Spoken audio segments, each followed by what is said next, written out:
আসসালামু আলাইকুম রহমতুল্লাহি আবরাকাত। সোনার বাংলা দুর্নীতিতে ভরপুর। এই যে ভদ্রলোককে দেখতে পাচ্ছেন, একজন সাব রেজিস্ট্রার। উনি বর্তমানে কর্মরত আছেন ফেনী সদরে সাব রেজিস্ট্রারে অফিসে। উনি একজন কর্মরত সরকারি কর্মচারী।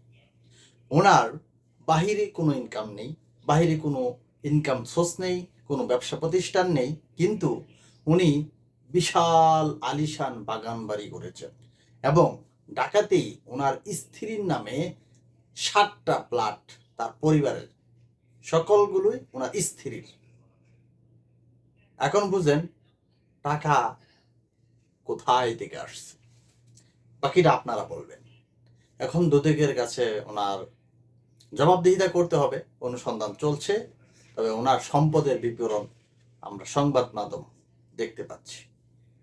উনি বলতেছে যে ওনার স্ত্রী নাকি ওনার বাবার কাছ থেকে পাইছে, মানে ওনার শ্বশুর দিয়েছে। তবে ওনার শ্বশুর একজন কৃষক, একজন কৃষকের এত সম্পত্তি কোথায় আসলো? আর সব সম্পত্তি কি এক মেয়েকে দিয়ে দেওয়া হলো?